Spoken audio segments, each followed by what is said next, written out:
Hello students, आज हम लोग कंपाउंड माइक्रोस्कोप के बारे में पढ़ते हैं, संयुक्त सूक्ष्मदर्शी के बारे में। बच्चों, हम इसमें देखते हैं कि संयुक्त सूक्ष्मदर्शी क्या होता है और किस तरह से वर्क करता है। जो संयुक्त सूक्ष्मदर्शी होता है वो छोटी चीजों को बड़ा करके दिखाता है, मतलब इसे हम कंपाउंड माइक्रोस्कोप कहते हैं। इसमें क्या प्रोसेस होता है और इसकी मैग्निफिकेशन पावर क्या होती है, हम लोग छोटे से वीडियो में पूरा क्लियर करेंगे। तो क्या होता है कि हमारे पास जो कंपाउंड माइक्रोस्कोप होता है वो छोटी चीजों को बड़ा करके देखने के लिए यूज किया जाता है। इसमें क्या होता है कि दो लेंस होते हैं। एक इसमें क्या होता है, एक नली होती है, एक बेलनाकार नली होती है, पाइप, जिसके एक सिरे पर एक छोटी फोकस दूरी वाला छोटे द्वारक का एक उत्तल लेंस लगा होता है, जिसे हम लोग अभिदृश्यक लेंस कहते हैं। और दूसरे सिरे पर जहां से नेत्र से देखा जाता है उसे हम लोग नेत्रिका लेंस बोलते हैं। वो बड़े द्वारक का और बड़े फोकस दूरी का उत्तल लेंस होता है। तो जो हमारे पास संयुक्त सूक्ष्मदर्शी होता है, कंपाउंड माइक्रोस्कोप, वो हम लोग छोटी चीजों को बड़ा करके देखने के लिए यूज करते हैं। इसका रे डायग्राम कैसे बनेगा वो भी देखते हैं। तो सबसे पहले हम ये जान चुके हैं कि जो हमारे पास कंपाउंड माइक्रोस्कोप होता है, संयुक्त सूक्ष्मदर्शी होता है।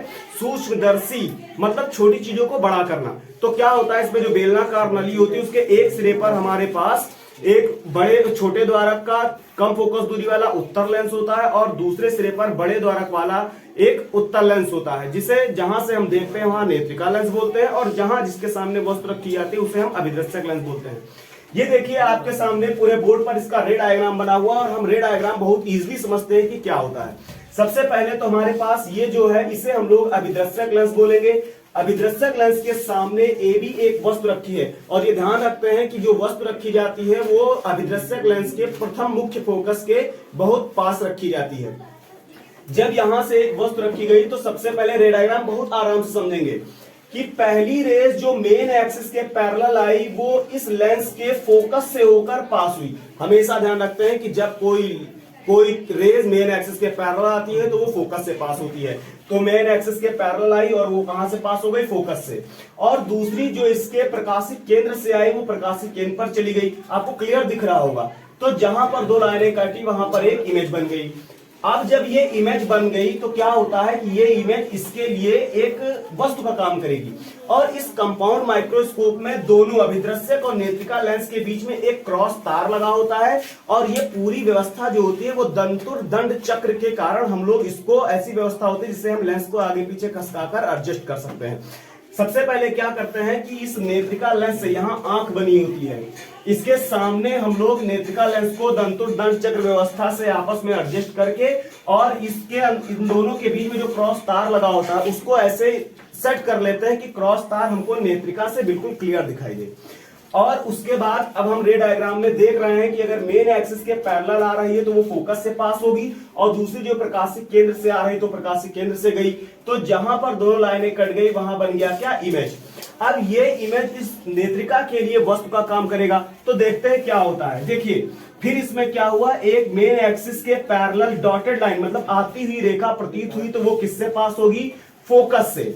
देखिए फोकस से पास हुई, मेन एक्सिस के पैरेलल आई तो फोकस से पास हुई, और इसको पीछे बढ़ाया गया तो वो कहां जाकर बी डबल डैश पर मिली, और जो प्रकाशिक केंद्र से आई वो प्रकाशिक केंद्र पर ही गई। तो इस ऑब्जेक्ट का एक इमेजिनरी उल्टा और बड़ा इमेज देखिए ए डबल डैश और बी डबल डैश पर मिलता है। ठीक इस तरह से हम इस छोटे वस्तु का बड़ा प्रतिबिंब देख सकते हैं। एक बार फिर से देखते हैं कि जब अभिदृश्यक के सामने एक वस्तु ए बी रखी है तो उससे जो प्रकाश की किरण मुख्य अक्ष के समांतर आई वो कहां से गई, फोकस से। दूसरी प्रकाशिक केंद्र से आई वो प्रकाशिक केंद्र पर चली गई, तो यहां पर एक इमेज बन गई। ये इमेज दूसरे के लिए नेत्रिका के लिए वस्तु का काम करेगा, और इस वस्तु का एक और प्रतिबिंब बनेगा आभासी उल्टा और वस्तु से बड़ा, वो ए डबल डैश पर बना। वो कैसे बनता है कि ये देखिए जब यहां इमेज बन गई तो पहली एक रेज मेन एक्सिस के पैरेलल आती हुई जो प्रतीत होगी वो फोकस से पास होगी, जिसको पीछे बढ़ाने पर ये बी डबल डैश पर मिलेगा, और जो प्रकाशिक केंद्र पर आई वो प्रकाशिक केंद्र से ही जाएगी, और दोनों मिलकर यहां पर हमें ए डबल डैश और बी डबल डैश एक बड़ा उल्टा और आभासी प्रतिबिंब देंगे। ये है हमारा रे डायग्राम। तो इसकी मैग्निफिकेशन पावर देख लेते हैं, आवर्धन क्षमता। मैग्निफिकेशन पावर होती है माइनस का वीओ अपॉन यूओ और ब्रैकेट में डी अपॉन यूई। ये होती है मैग्निफिकेशन पावर हमारे पास किसकी, कंपाउंड माइक्रोस्कोप की। अगर वस्तु स्पष्ट दृष्टि की न्यूनतम दूरी पर रखा है तो हम मैग्निफिकेशन पावर के लिए यही फॉर्मूला यूज करेंगे, माइनस वीओ बाई यूओ और 1 plus D upon F E. ये फॉर्मूला हम यूज करेंगे जब वस्तु स्पष्ट दृष्टि की न्यूनतम दूरी पर रखा हो, और अगर वस्तु अनंत पर रखा होगा तब हम मैग्निफिकेशन पावर के लिए फॉर्मूला यूज करेंगे m बराबर माइनस वीओ अपॉन यूओ और d अपॉन एफ ई। ये फॉर्मूला हम यूज करेंगे। क्लियर? तो हम इस तरह से मैग्निफिकेशन पावर ही पता कर सकते हैं। इसको हम छोटी चीजों को बड़ी वस्तु मतलब छोटी वस्तुओं को बड़ा करके देखने के लिए हम यूज करते हैं। इसका रे डायग्राम देख चुके हैं और इसकी मैग्निफिकेशन पावर भी हमको पता चल गई है।